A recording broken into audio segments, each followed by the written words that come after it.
റമദാൻ മാസം എന്ന് പറയുന്ന മുസ്ലിങ്ങൾക്ക് പ്രത്യേകമായിട്ട് അങ്ങനെ ആചരിക്കുന്നതാണ്. ഇപ്പം നേരത്തെ ഇവിടെ പ്രസിഡന്റ് പറഞ്ഞ എല്ലാ മതസ്ഥർക്കും അവരുടേതായ പല ആചരണങ്ങളുമുണ്ട്.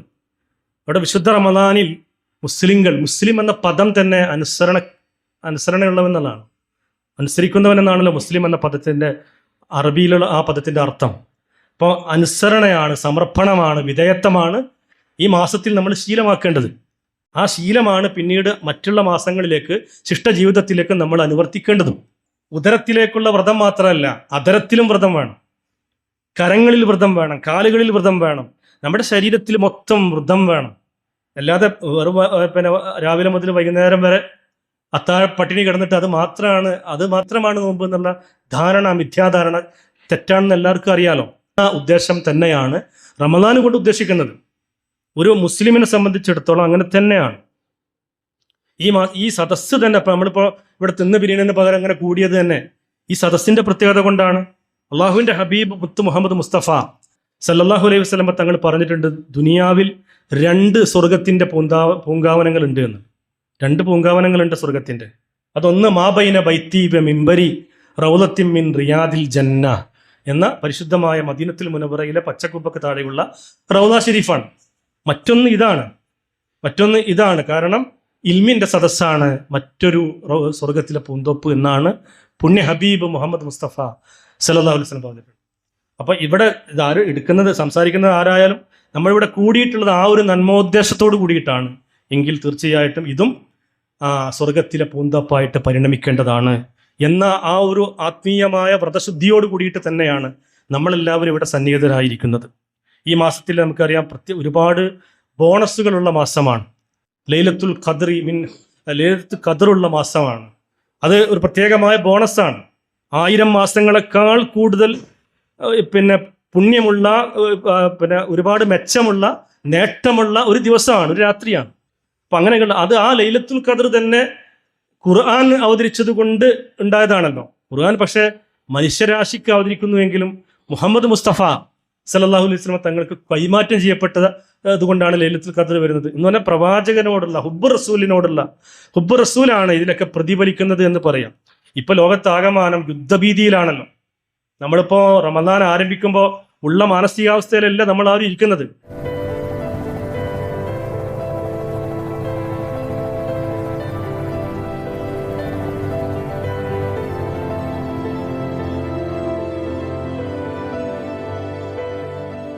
നമ്മുടെ ഈ പരിപാടി തന്നെ കഴിഞ്ഞ ശനിയാഴ്ച വെക്കേണ്ടതായിരുന്നു.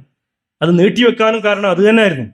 ഗൾഫ് രാജ്യങ്ങളിൽ, പ്രത്യേകിച്ച് മലയാളക്കരയിൽ, വിശിഷ്യ മലബാറിൽ നമ്മുടെ ഓരോ വീടുകളിലെയും അടുപ്പ് പുകയുന്നത് ഗൾഫിന്റെ പച്ചപ്പ് കൊണ്ടാണ്. ആ ഗൾഫിലേക്ക് അവിടെ ബോംബ് വർഷിക്കുമ്പോൾ, മിസൈലുകൾ വർഷിക്കപ്പെടുമ്പോൾ നമ്മളൊക്കെ ആധിയിലായി എന്നുള്ളതാണ്. ഒരൊറ്റ ദിവസം കൊണ്ട് ചിത്രം മാറിയില്ലേ? ആ യുദ്ധസമാനമായിട്ടുള്ള യുദ്ധം തന്നെ നടക്കുന്ന ഈ സാഹചര്യത്തിൽ നമ്മളിവിടെ ഇരുന്ന് ആലോചിക്കുമ്പോൾ, വിശുദ്ധ റമദാനിൽ ബദറിന്റെ നാളൊക്കെ കഴിഞ്ഞു പോയ ഈ സമയത്ത് നമ്മൾ ആലോചിക്കുമ്പോൾ ഒന്ന് കമ്പാരിസൺ ചെയ്യേണ്ടത് അനിവാര്യമല്ലേ? എന്താണ് ഗൾഫ് രാജ്യങ്ങളിൽ പ്രത്യേകിച്ച് നടന്നുകൊണ്ടിരിക്കുന്നത്? ആ യുദ്ധം ആരംഭിക്കുന്നത് തന്നെ ഇസ്രായേലിന്റെ ബോംബ് വർഷം കൊണ്ടാണല്ലോ. ഇറാനിലെ 180 പെൺകുട്ടികൾ പഠിക്കുന്ന സ്കൂളിലേക്ക് ആണ് ഇവർ ബോംബെറിഞ്ഞതെന്നുള്ളതാണ്. ബദർ യുദ്ധവുമായിട്ട് നമ്മൾ കമ്പയർ ചെയ്യുക. ബദർ യുദ്ധം ഉണ്ടാകുന്നതിന് അനിവാര്യത കൊണ്ടാണ്. ബദർ അങ്ങോട്ട് പോയിട്ട് അടിച്ചതല്ല, പ്രതിരോധത്തിന്റെ നേരാണ് ബദറിന്റെ നേര്.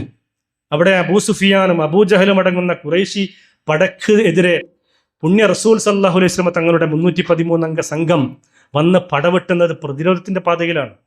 അവിടെ ബദർ ജയിക്കുമ്പോൾ പ്രവാചകൻ പറയുന്നുണ്ട് സല്ലല്ലാഹു അലൈഹി വസല്ലം, ഇവിടുത്തെ സ്ത്രീകളെ സംരക്ഷിക്കപ്പെടണം, ശത്രുപക്ഷത്തെ സ്ത്രീകളെയും കുട്ടികളെയും സംരക്ഷിക്കണമെന്നാണ് പുണ്യ റസൂൽ സല്ലല്ലാഹു അലൈഹി വസല്ലം പറയുന്നത്. ഇവിടെ ഇസ്രായേൽ വന്ന് ബോംബെറിയുമ്പോൾ ആദ്യം നോക്കുന്നത് കുട്ടികൾ എവിടെ ഉണ്ട് എന്നുള്ളതാണ്, പെണ്ണുങ്ങൾ എവിടെ ഉണ്ടെന്നുള്ളത്. അശരണരായ ആളുകൾ എവിടെ ഉണ്ടോ അവർക്കെതിരെയാണ് ആദ്യം ഒരു ബോംബെറിയുന്നത്. അപ്പോൾ യുദ്ധത്തിന് തടവുകാരായി പിടിക്കപ്പെട്ട ആളുകളുടെ കൂട്ടത്തിൽ പുണ്യ റസൂൽ സല്ലല്ലാഹു അലൈഹി വസല്ലമിന്റെ എളാപ്പയുണ്ടായിരുന്നു. ആ എളാപ്പയെ പോലും തടവുകാരനായിട്ട് പിടിച്ചപ്പോഴും റസൂലിന്റെ പറഞ്ഞത്, വേണമെങ്കിൽ നിങ്ങളൊക്കെ ജയിൽ മോചിതരാക്കാം, 10 ആളുകൾക്ക് നിങ്ങൾ ഇൽമ് പറഞ്ഞു കൊടുത്താൽ മതി എന്നാണ്. ജയിൽ പുള്ളികളായ ആളുകളെ, യുദ്ധ തടവുകാരെ മോചിപ്പിക്കാൻ കൊടുത്ത ഓപ്ഷൻ അത് 10 ആളുകൾക്ക് അറിവ് പകർന്നു കൊടുത്താൽ നിങ്ങളെ മോചിപ്പിക്കാമെന്നാണ്. ആ ബദറാണ് നമ്മുടെ മുന്നിലൂടെ ഇങ്ങനെ കടന്നു പോകുമ്പോഴും ഇപ്പോഴും ഗൾഫിലെ യുദ്ധം അല്ലെങ്കിൽ പശ്ചിമേഷ്യയിൽ നടക്കുന്ന യുദ്ധം ഇങ്ങനെ കെടാതെ നിലനിൽക്കുകയാണ്. ഒരുപാട് ആളുകൾ ഇപ്പോഴും ആശങ്കകുലരാണ്. പ്രാവശ്യം ഹജ്ജിന് പോകുന്ന ആളുകൾ പ്രത്യേകിച്ച് ആശങ്കപ്പെട്ടിരിക്കുകയാണ്. എന്താ ചെയ്യുക, പോകാൻ പറ്റുമോ എന്നുള്ള ആധിയാണ്. അവിടെയാണ് നമ്മൾ ഈ ലോക സമാധാനത്തിന് ആഗ്രഹിക്കുമ്പോൾ നമ്മളിലേക്ക് തിരിച്ചറിഞ്ഞ് ഖുർആനിലേക്ക് മടങ്ങുക എന്ന് മുസൽമാനോട് പറയാനുള്ളത്. കാരണം ഇത് റമദാനാണല്ലോ, ഖുർആൻ ഇറങ്ങിയ മാസമാണല്ലോ. ഖുർആൻ എന്ന വാക്കിന്റെ മറ്റൊരു പര്യായം തന്നെ ദഖറ എന്നാണ്, ഓർമ്മിക്കുക എന്നാണ്. ദിഖർ, ഓർമ്മിക്കുക. അപ്പൊ ഖുർആൻ ഓർമ്മപ്പെടുത്തുകയാണ്, മനുഷ്യന്റെ എല്ലാ അവസ്ഥയും ഓർമ്മിപ്പിക്കുന്ന ഒരു സംഗതിയാണ് ഖുർആനിൽ ഉടനീളമുള്ളത്. നമ്മളോടൊക്കെ ഇന്നത് ചെയ്യണം, ഇന്നത് പറയണം എന്നൊക്കെ നമ്മളോട് പറയുന്നത് വിശുദ്ധ ഖുർആനാണ്. വിശുദ്ധ ഖുർആൻ എത്ര മനോഹരാണ് അല്ലെ. മുസ്ലിങ്ങൾക്ക് നെഞ്ചത്ത് കൈവച്ച് അല്ലെങ്കിൽ അഭിമാനിക്കാൻ പറ്റുന്ന ഒരു ഗ്രന്ഥമാണ് അള്ളാഹുവിന്റെ കലാമായ വിശുദ്ധ ഖുർആൻ, വിശുദ്ധ ഫുർഖാൻ. ഖുർആനിൽ ഇല്ലാത്ത കാര്യങ്ങളില്ല. ചരിത്രമുണ്ട്, സാഹിത്യമുണ്ട്, ശാസ്ത്രമുണ്ട്, എല്ലാമുണ്ട്. മനുഷ്യരാശിയുടെ മാനവിക ജീവിതത്തിന്റെ ഉദാത്തമായ ജീവിതം എങ്ങനെ മുന്നോട്ട് കൊണ്ടുപോകണമെന്നാണ് വിശുദ്ധ ഖുർആൻ ഈ റമദാൻ മാസത്തിൽ ഇറങ്ങിയ വിശുദ്ധ ഖുർആൻ നമ്മളോട് പറയുന്നത്. ആ വിശുദ്ധ ഖുർആന്റെ മഹത്വം, ആ മാഹാത്മ്യം കൊണ്ടാണ് ലോകത്ത് എത്രയോ ആളുകൾ ഇസ്ലാമിലേക്ക് കടന്നു വന്നത്. ലോക ബോക്സിംഗ് ചാമ്പ്യനായ gaseous clay Muhammad Ali clay ആയി മാറിയത്. ലോക ബാസ്കറ്റ് ബോൾ താരം ലൂ അൽ സിൻഡർ അബ്ദുൽ ജബ്ബാറായി മാറിയത്. അങ്ങനെ എത്രയോ ആളുകൾ, അങ്ങനെ ആളുകളുടെ പേരെണ്ണി പറയുകയാണെങ്കിൽ നമുക്കിത് ഇവിടെ അവസാനിപ്പിക്കാൻ പറ്റില്ല. അത്രയധികം എണ്ണമറ്റ ആളുകൾ ഇസ്ലാമിന്റെ ആ സനാതന മൂല്യങ്ങളിലേക്ക് ആകൃഷ്ടരായതൊക്കെ ഖുർആന്റെ മഹാത്മ്യം കൊണ്ടാണല്ലോ. ആ വിശുദ്ധ ഖുർആന്റെ മഹാത്മ്യത്തിന്റെ ഏറ്റവും ചെറിയ ഒരു സിമ്പിൾ ഒരു ഉദാഹരണം പറയുകയാണെങ്കിൽ ഏറ്റവും ചെറിയ സൂറത്താണല്ലോ സൂറത്തുൽ കൗസർ. ബിസ്മില്ലാഹിർ റഹ്മാനിർ റഹീം. ഇന്നാ അഅതൈനാകൽ കൗസർ ഫസല്ലി ലിറബ്ബിക വൻഹർ ഇന്ന ശാനിഅക ഹുവൽ അബ്തർ. അതിൽ മീമില്ല എന്നുള്ളതാണ്. അറബി സാഹിത്യ പ്രകാരം ഏറ്റവും നല്ല കവിതയ്ക്ക് മീമുണ്ടാകുമെന്നാണ്. മീമില്ലാത്ത ഒരു വാചകം പോലും അറബിയിൽ ശുദ്ധമായ കവിതയായിട്ട് മാറില്ല എന്നാണ്. പക്ഷെ ഇവിടെ മനോഹരമായ ഒരു കവിത പോലെ ഒരു ഖുർആനിക സൂക്തം, ഒരു ആയത്തിറങ്ങുകയാണ്, ഒരു സൂറത്തിറങ്ങുകയാണ്. ഇന്ന അഅതൈനാകൽ കൗസർ, അവിടെ മീമില്ല. ഫസല്ലി റബ്ബിക വൻഹർ, അവിടെ മീമില്ല. ഇന്ന ശാനിഅക ഹുവൽ അബ്തർ, അവിടെയും മീമില്ല. ഖുറൈശികൾ ഇതിന് പകരം, ഇസ്ലാമിന്റെ ശത്രുക്കളായ ഖുറൈശികൾ ഇതിന് പകരമായിട്ട് മറ്റൊന്ന് എഴുതണമെന്ന് പറഞ്ഞുകൊണ്ട് അന്നത്തെ ഏറ്റവും വലിയ കവിയായ ലബീദിന്റെ അടുത്തേക്ക് ഓടിച്ചെന്നു. ലബീദിനോട് പറഞ്ഞു, മുഹമ്മദും കൂട്ടരും സല്ലല്ലാഹു അലൈഹി വസല്ലം, അക്ഷരജ്ഞാനമില്ലാത്ത അബ്ദുൽ മുത്തലിബിന്റെ പേരക്കുട്ടി നമ്മളെ വെല്ലുവിളിച്ചുകൊണ്ട് കഅബ ഷരീഫിന്റെ മേലെ മീമില്ലാത്തൊരു സൂറത്ത് എഴുതി വെച്ചിട്ടുണ്ട്, നമുക്കിതിന് പകരം ചോദിക്കണ്ടേ എന്ന് പറഞ്ഞുകൊണ്ട് ഖുറൈശികൾ എല്ലാവരും കൂടി ഓടിച്ചെന്നു. ലബീദും ഓടിച്ചെന്നു, ഞാനൊന്ന് കാണട്ടെ എന്ന് പറഞ്ഞു. അക്കാലത്തെ ഏറ്റവും വലിയ കവിയാണ് ലബീദ്. ലബീദ് ഇതിങ്ങനെ വായിക്കുകയാണ്. കഅബ ഷരീഫിന്റെ മേലെ ഇങ്ങനെ തൂക്കിവെച്ച ഈ ഖുർആനിക വാക്യം വായിച്ചു നോക്കുകയാണ്. എത്ര മനോഹരമായിരിക്കുന്നു. അദ്ദേഹം ഇങ്ങനെ ആലോചിച്ചു, ചരിത്രം കാതോർത്തു നിന്നു. എന്താണ് ലബീദിന്റെ തൂലികത്തുമ്പിൽ നിന്ന് ഇനി വരാൻ പോകുന്നത്? ഇസ്ലാമിനെ വെല്ലുവിളിച്ചുകൊണ്ട് മറ്റൊരു സുന്ദരമായ പ്രതിവാക്യം എന്താണ് ലബീദ് എഴുതാൻ പോകുന്നത് എന്ന ആശങ്കയോടെ, എന്ന ആകാംക്ഷയോടെ, ക്യൂരിയോസിറ്റിയോടെ ലോകം കാത്തിരിക്കുമ്പോഴാണ് ലബീദ് എഴുതി വെക്കുന്നത് അഷ്ഹദു അല്ലാ ഇലാഹ ഇല്ലല്ലാഹ് വ അഷ്ഹദു അന്ന മുഹമ്മദ് റസൂൽ. ഇസ്ലാം സ്വീകരിക്കുകയാണ്. അങ്ങനെയുള്ള പരിശുദ്ധമായ ഫുർഖാനിൽ ഈ ഖുർആൻ അവതരിക്കുന്നത് തന്നെ മക്കയിലെ ജബലുന്നൂറിലാണല്ലോ. നമുക്കറിയാം ഇറാ ഗുഹയിലാണ്. പാതിരാവിന്റെ അന്ത്യയാമത്തിൽ ഇങ്ങനെ ചിന്താനിമഗ്നനായി ദിവസങ്ങളോളം തപസ്സനുഷ്ഠിച്ച പ്രവാചകന്റെ അടുത്തേക്ക്, അന്ന് പ്രവാചകനായിട്ടില്ല, അബ്ദുൽ മുത്തലിബിന്റെ പേരക്കുട്ടിയുടെ അടുത്തേക്കാണ്, ഖദീജയുടെ ഭർത്താവിന്റെ അടുത്തേക്കാണ്, ഏഴാം ആകാശത്തു നിന്ന് അപ്പുറത്തു നിന്ന് സിദ്റത്തുൽ മുൻതഹയിൽ നിന്ന് സയ്യിദുൽ മലായിക റൂഹുൽ അമീൻ മലക്കുൽ മുഖറബ് ജിബ്രീൽ അലൈഹി സ്വലാത്തു വസ്സലാം പറന്നിറങ്ങി വന്നത്. ആ നിശയുടെ നിശബ്ദതയിൽ ജിബ്രീൽ അലൈഹി സ്വലാത്തു വസ്സലാം പ്രവാചകന്റെ ചെവിട്ടിലേക്ക് മന്ത്രിക്കുന്നത് ഇഖ്റ എന്ന്, വായിക്കുക എന്ന്. അതൊരു ഓർമ്മപ്പെടുത്തലാണ്.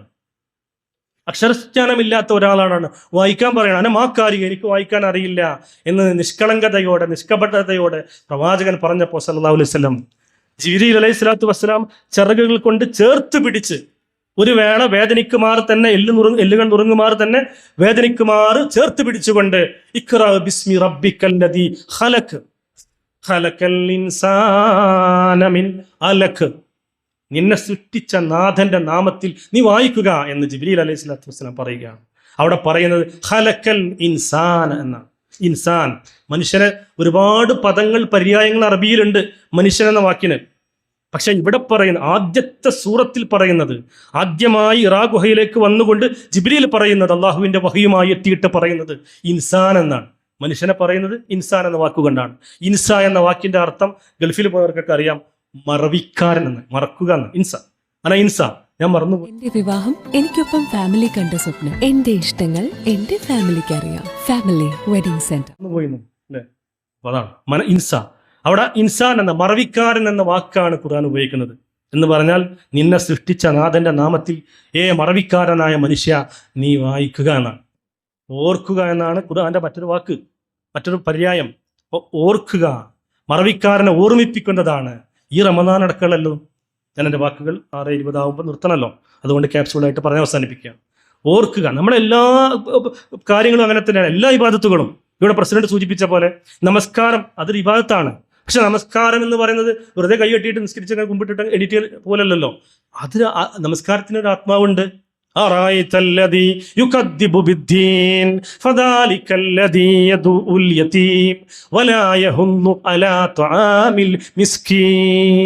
പിന്നെ പറയുന്നത് ഫവൈലുൽ മുസല്ലീൻ, നമസ്കാരക്കാർക്ക് നാശമുണ്ട് എന്നാണ്, നിസ്കാരക്കാർക്ക് നാശമുണ്ട് എന്നാണ്.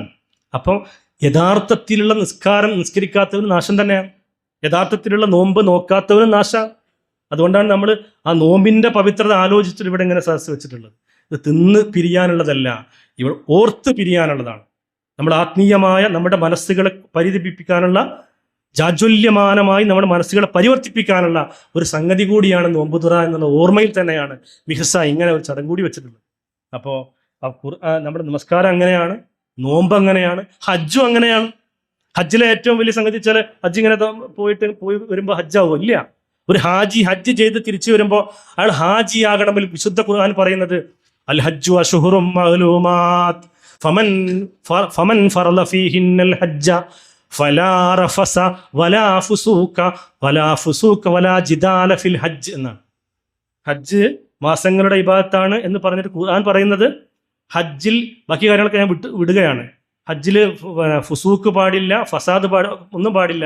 പിന്നെ അവസാനം പറയുന്നത് വലാ ജിദാല ഫിൽ ഹജ്ജ് എന്നാണ്. ഞാൻ അത് മാത്രം എടുക്കുകയാണ്. തർക്കം പാടില്ല ഹജ്ജിൽ എന്നാണ്, തർക്കം പാടില്ല. അത് തന്നെ ആത്മീയ മാനസികമായിട്ട് തർക്കം, അവനവനോടുള്ള തർക്കം പാടില്ല എന്നാണ്. അതിനെക്കുറിച്ചൊക്കെ എക്സ്പ്ലെയിൻ ചെയ്യാനുള്ള സമയത്തല്ലാത്തതുകൊണ്ട് ഞാനത് വിട്ടുപോവുകയാണ്, സ്കിപ്പ് ചെയ്ത് പോവുകയാണ്. അപ്പോൾ ഹജ്ജിലും പറയുന്നത് അങ്ങനെ തന്നെയാണ്. നമ്മളൊക്കെ എല്ലാം അതിൻ്റെ ആത്മാവ് മനസ്സിലാക്കിയിട്ട് നമ്മളെ തിരിച്ചറിഞ്ഞുകൊണ്ട് നമ്മൾ എന്തിനാണ്, ജീവിതോദ്ദേശം എന്താണ് എന്ന ബോധത്തോടു കൂടി നമ്മൾ ഈ ഭൂമി ലോകത്ത് ജീവിച്ച് കുറച്ച് കാലം ഉണ്ടാവുള്ളൂല്ലോ. ഒരു 60-70 ഏറി വന്നാൽ ബോണസായിട്ട് ഒരു 80 അല്ലെങ്കിൽ 90 അല്ലേ, അതിലപ്പുറം ഇല്ലല്ലോ. കുറച്ച് കാലമേ ഉള്ളൂ. ആലമുൽ അർവാഹിൽ നിന്ന് തുടങ്ങിയ യാത്രയാണ്. ആലമുൽ അർവാഹ് എന്ന് പറഞ്ഞാൽ റൂഹുകളുടെ ലോകത്ത് നിന്ന് തുടങ്ങിയ യാത്രയാണ്. അത് ആലമുർ റഹിമയിൽ ഉമ്മായുടെ ഗർഭാശയത്തിലേക്ക് വന്ന് 9 മാസവും 9 ദിവസമൊക്കെ കഴിച്ചു കൂട്ടി അത് ആലമുർ റഹിമയാണ്. അവിടുന്ന് പുറത്തേക്ക് വരുമ്പോൾ ആലമു ദുനിയയാണ്. ഞാനും നിങ്ങളൊക്കെ നിൽക്കുന്ന ഈ കാലഘട്ടമാണ് ആലമു ദുനിയ. അതിൽ 10, 60, 70, 80 ഒക്കെ ഉണ്ടാവും അല്ലേ. ഏറി വന്നാൽ 90 ഉണ്ടാവും എന്ന് വിചാരിക്കുക. അത് കഴിഞ്ഞാൽ പിന്നെ യാത്ര, സൈക്ലിംഗ്, സംക്രമണം തുടരുകയാണ്. അനുസ്യൂതം അങ്ങനെ പോയിക്കൊണ്ടിരിക്കുകയാണ്. പിന്നെ പോകുന്നത് ആലമുൽ ബർസഖിലേക്കാണ്, ഖബർ ജീവിതം. എത്ര കാലമാണ് നമുക്കറിയില്ല. പിന്നെ പോകുന്നത് ആലമുൽ മൈഷറാണ്, 50,000 കൊല്ലം. പിന്നെ കഴിഞ്ഞിട്ട് ഇൻഷാ അല്ലാഹ് ആലമുൽ ജന്ന, സ്വർഗത്തിലേക്കുള്ള കാലം അല്ലേ.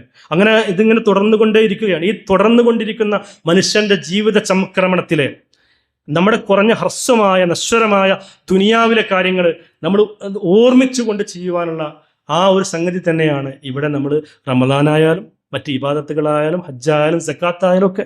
സക്കാത്ത് എന്ന് പറയുമ്പോൾ ചിലരൊക്കെ കരുതിയിട്ടുള്ളത് ഇല്ലാത്തവൻ പോയിട്ട് ഇറന്ന് പോയിട്ട് വാങ്ങണം എന്നുള്ള, അങ്ങനെയല്ല. ഇല്ലാത്തവൻ്റെ അവകാശമാണ് ഉള്ളവനിൽ നിന്ന് വാങ്ങുക എന്നുള്ളത്, അല്ലാതെ ആരുടെ ഔദാര്യമല്ല സക്കാത്ത് എന്ന് പറയുന്നത്. അപ്പം അങ്ങനെയൊക്കെ ഓരോ കർമ്മങ്ങളിലും ഓരോ ഇബാദത്തുകളിലും അങ്ങനെയുള്ള അതിൻ്റെയൊക്കെ മാഹാത്മ്യവും അതിൻ്റെയൊക്കെ നന്മയും ഉൾക്കൊള്ളണേ എന്ന് ഓർമ്മിപ്പിച്ചുകൊണ്ട് കൃത്യം 6:20 ഞാൻ അവസാനിപ്പിക്കുന്നു. എല്ലാവർക്കും നന്മ നിറവിൻ്റെ സംസാരിച്ച് അവസാനിപ്പിക്കുന്ന മുമ്പ് പ്രസിഡന്റ് കൂടി പറയും, നമുക്ക് വലിയൊരു സേവന സംരംഭത്തിൻ്റെ അവസരമാണ്. സക്കാത്ത് പറഞ്ഞിട്ടാണ് ഞാൻ അവസാനിപ്പിക്കുന്നത്. നമുക്ക് കിട്ടുന്ന നമ്മുടെ നാട്ടുകാരായ ഒരുപാട് അഷടരായ പാവപ്പെട്ട നിർധനരായ രോഗികൾക്ക് ആശാകേന്ദ്രമാണ്, അഭയകേന്ദ്രമാണ് പൊന്നാനിയിലെ ഡയാലിസിസ് സെൻറ്റർ. അവിടെയൊക്കെ നമ്മൾ എല്ലാ വർഷവും മിഹ്സ വലിയ എമൗണ്ട് തന്നെ പിരിച്ചു കൊടുക്കാറുണ്ട്. ഇപ്രാവശ്യവും നമ്മൾ ഇത്തിരി വൈകി, ഇത് വൈകിയപ്പോഴൊക്കെ വൈകിയത്. അതുകൊണ്ട് നിങ്ങളുടെയൊക്കെ ഓർമ്മയിൽ ആദ്യത്തെ അവിടുത്തെ സ്ഥാനത്ത് ഡയാലിസിസ് സെന്ററിന്റെ ഫണ്ട് ഓർമ്മയുണ്ടാകണേ എന്നുകൂടി ഓർമ്മിപ്പിച്ചുകൊണ്ട് എല്ലാവർക്കും നന്മ നേർന്നുകൊണ്ട് ഞാൻ അവസാനിപ്പിക്കുന്നു. അൽഹംദുലില്ലാഹി റബ്ബിൽ ആലമീൻ. അസ്സലാമു അലൈക്കും വറഹ്മത്തുള്ളാഹി.